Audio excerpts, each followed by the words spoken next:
Hello everyone, I'm Kevin Kelly. Welcome to my program called See the Future. The future often looks uncertain and sometimes it looks scary, but it is not without its traces and clues. We cannot predict specific products or companies, but we can predict the general direction of technologies. In each episode of this program, I will try to answer an important question and to provide you with a sense of which direction technology is headed. I hope my thoughts on this topic can inspire you in some ways.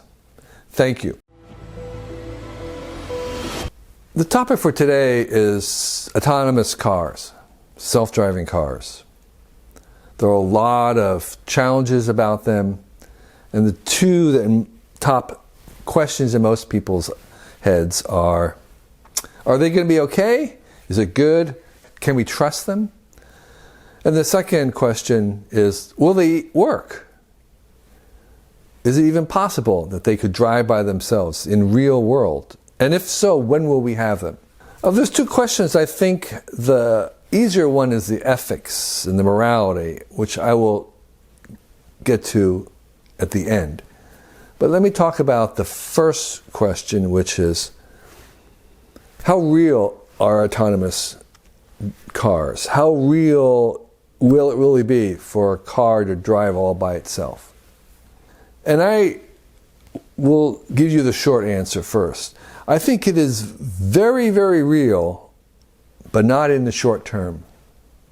I think it's going to be 15 years, 20 years before we'll have cars that could drive all by themselves through a city from end to end and pick you up and take you home with all the other things going on in the city. Now, that may be 15 years or 20 years, but even that's not the whole story, because we're not going to be able to just replace existing cars today with self-driving cars. I don't think that's going to work.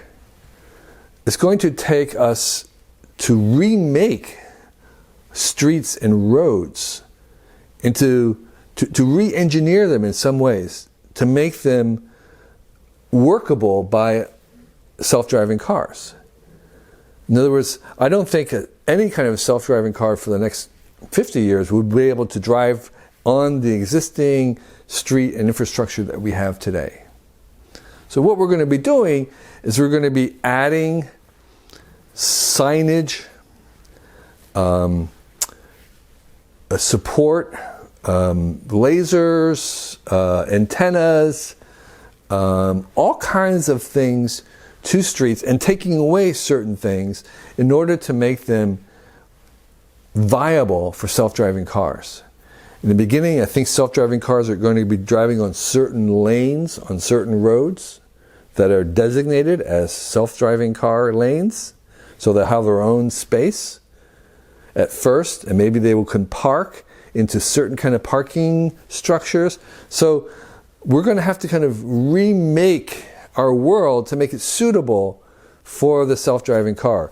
Just as we changed our roads from footpaths and horse carts, and we changed them to make them ready for automobiles. So automobiles cannot ride on the same roads that we had before that were dirt and potholed, and there were no signs. So we remade our streets to fit automobiles. Today, we're going to remake our roads and streets to fit the self-driving car. And that's going to take many decades of work, and it won't happen all at once. It'll happen in pieces. Just as the cars themselves will go through different levels of ability.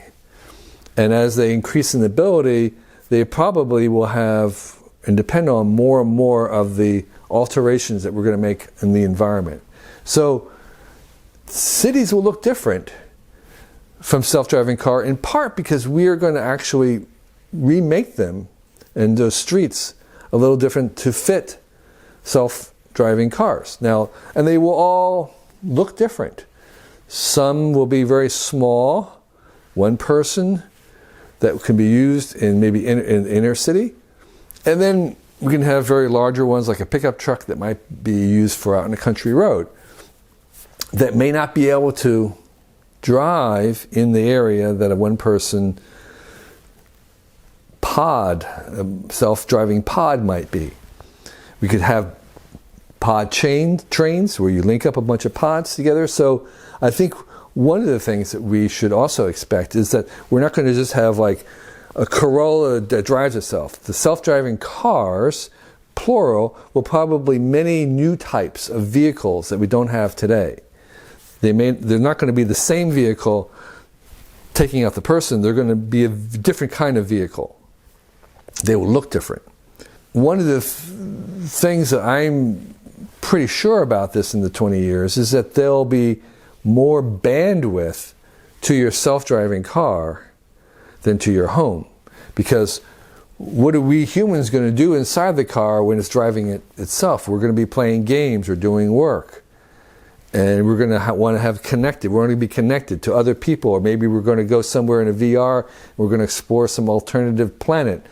So there's going to be a huge amount of bandwidth, both to drive the car by itself and to entertain us or to allow us to work. So these are going to be, the Internet of Things is going to extend into the world of automobiles, and the automobile vehicles will be more connected than even our houses are, because they're going to be part of this very large network. So there will be networked automobiles. Again, they aren't just going to be the same car minus a human driver. They're going to be entirely different kinds of vehicles. Some of them meant for entertainment, some of them meant for work, and they will be connected via large bandwidth, G5 and stuff like that, to form a network of automobiles that will be very, very smart, because they will know who each other are, and so the traffic patterns will be completely different. Maybe we don't even need streetlights, because they all are keeping track of where they are and they know where the other cars are. So the picture that you want to have of the future of autonomous driving is not just replacing, taking out the steering wheel for an existing car, but to imagine different kinds of vehicles that don't exist today and different kinds of streets and roads that don't exist today. Because there will be so much infrastructure, new infrastructure, that will be required to keep these on the road. So that's the technical side. Then there's the ethical side, which is, will they be safe? Will they really drive better than humans? And can we trust them? Can we trust them to not hurt people who are pedestrians? Or what happens if a auto-driven car kills somebody? Who's responsible? So these are the kinds of ethical, moral questions that many people are working on. And I would say a couple of things about that. One is that it's actually not very difficult to program ethics into a machine, an AI, a brain, a car. We can do that very easily because it's just code.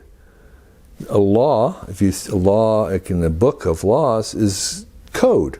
You can just type it out and you can put it in. It's a very logical if-then structure, which we understand, and engineers are very good at inserting.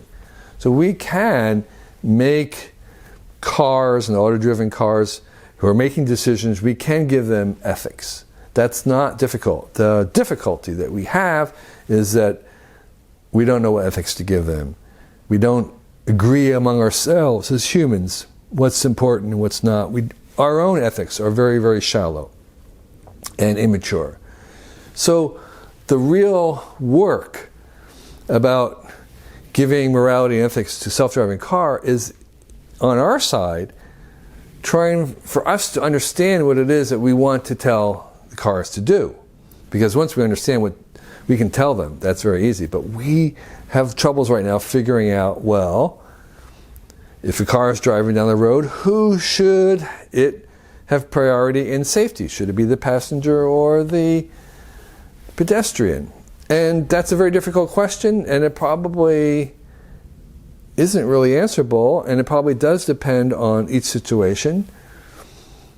And those are the hurdles that we have right now. They're not really embedded in the technology, they're on our own minds, because we have to suddenly confront the fact that we often haven't answered this ourselves. We don't have an answer, and we still drive around without answering that. But now we kind of demand an answer, so it's a very difficult question.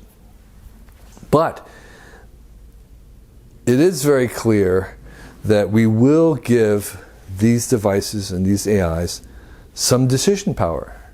They will be able to make a decision, and sometimes they will indeed make the wrong decision, and somebody might die.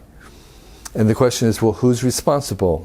And we have some experience with that today. If you have a pet, and if you have an animal, and an animal hurts or kills somebody, who's responsible? Well, the owner of the animal is.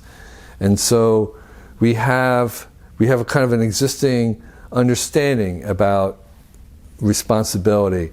And even though these cars, these automobiles, will in fact be making decisions, there will be a number of different parties responsible for the decisions. Part of them will be the engineers who designed the software. Some will be the car manufacturer who accepted the software.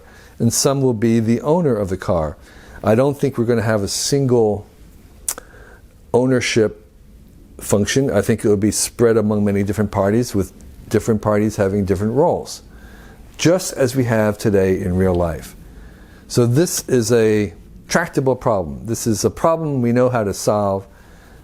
We will have plenty of time to solve it, because this is not going to happen next year. It's not going to happen in 4 years. It's not going to happen in 5 years. It's going to take a generation of increasing progress, little by little, very, very narrow places where it begins, restricted areas where the drivers can let go of the steering wheel, certain lanes, certain parts of the city, certain cities. It will happen over time, and we will have plenty of time ourselves to try to answer these questions about how do we make the AIs driving these cars, how do we keep them aligned with our human values so that they give priority to the same kinds of things that we would if we were driving and didn't have to think so fast.